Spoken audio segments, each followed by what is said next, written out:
So to get started, you want to have a large bowl and add 390 grams, 3 cups of bread flour, and then to that you want to add 2 1/4 teaspoons, 7 grams of yeast. I'm using instant yeast here, but if you're using active dry, just make sure to activate it in your warm water before you add it to the rest of the ingredients. So then speaking of rest of the ingredients, you want to add 1 teaspoon, 4 grams each of salt and some sugar to help feed our yeast.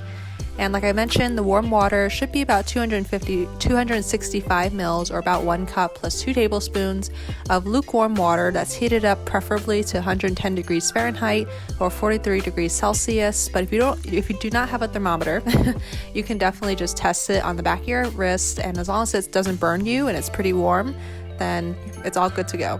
So just go ahead and stir it around just until the flour is all moistened thoroughly and there's no like little dry specks of flour left, and there's no kneading involved with this type of dough. I don't feel it's necessary, and you're still going to have that nice spongy texture at the end of it. So essentially we're making a baguette dough here. Just keep in mind certain banh mi's are more like soft and fluffy bread, and some are more like chewy and like more of a true baguette. So just keep that in mind. This is more of a baguette, so if you don't like that, maybe try another bread recipe. So I just covered my bread and just let it sit in a warm spot till it's doubled in size. In the meantime, I'm mincing up some lemongrass. So it's 3 stalks of fresh lemongrass. I removed the exterior leaves just because they tend to be pretty rough and fibrous. And so just go ahead and mince that up. And I'm also smashing 5 cloves of garlic and just mince it up roughly. Essentially what I'm going to do here is just pulverize it in a mortar and pestle, which is that tool that you see there, to really help release those essential oils from the lemongrass and the garlic, to really help release the flavor. But if you don't have a mortar and pestle, you can definitely just use a blender or food processor, or just go old school. No fancy equipment needed. You can just mince it up and put it in straight into a bowl. So now I also added 1 tablespoon of light brown sugar. It helps to kind of break up and really grind the little pieces of lemongrass, and also obviously add some sweetness. So then I'm just pouring that mixture straight into a bowl and just adding the rest of our marinade ingredients. So that includes 2 tablespoons, 30 mils of fish sauce, which is very salty, so just be warned and be careful. So then to that, I'm adding 1 tablespoon, 15 mils of a low sodium soy sauce. And just to add more depth of flavor, but try to use low sodium soy sauce if you can find it, because like I said, that fish sauce is very salty. And also some sriracha or hot sauce to taste, along with 1 teaspoon, 4 grams of Chinese 5 spice, and just a cracking of black pepper, again to taste.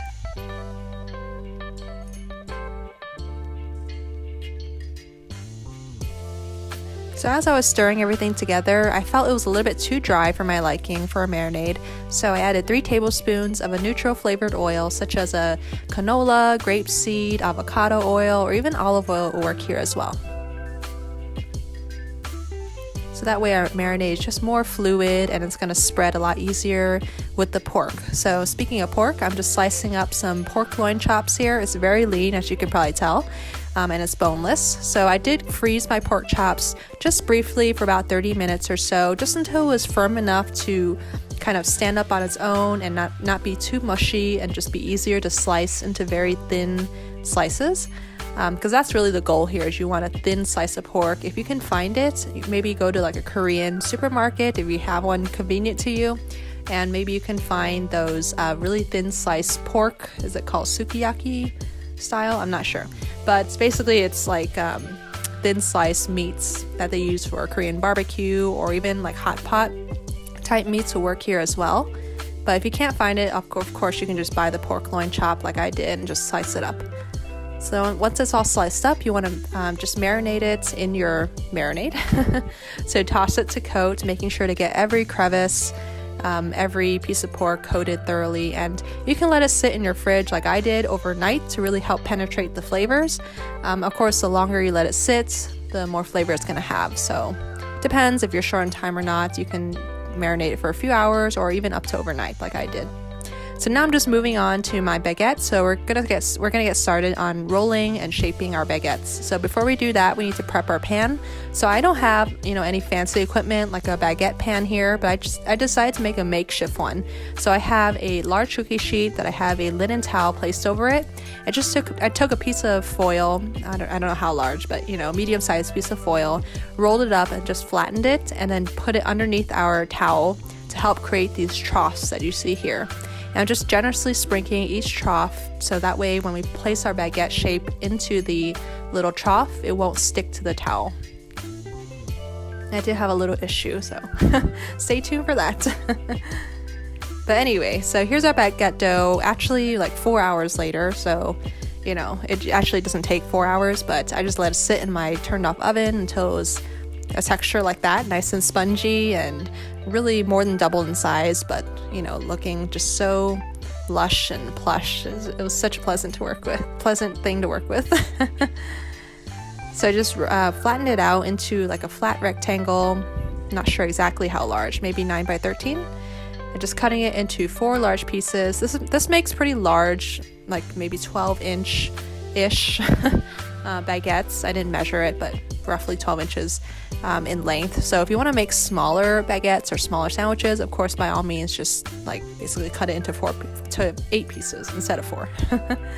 And just flatten it into a small rectangle like you see there. And then just take the opposite edge and fold it towards you, and just repeat that motion again, making sure to press it down, into itself as you're like rolling it towards you. And then just go ahead and roll it from the center out, tapering it as you go, like as you move towards the ends. So you have that nice little pointed tip to it. And then go ahead and just place it into your prepared troughs.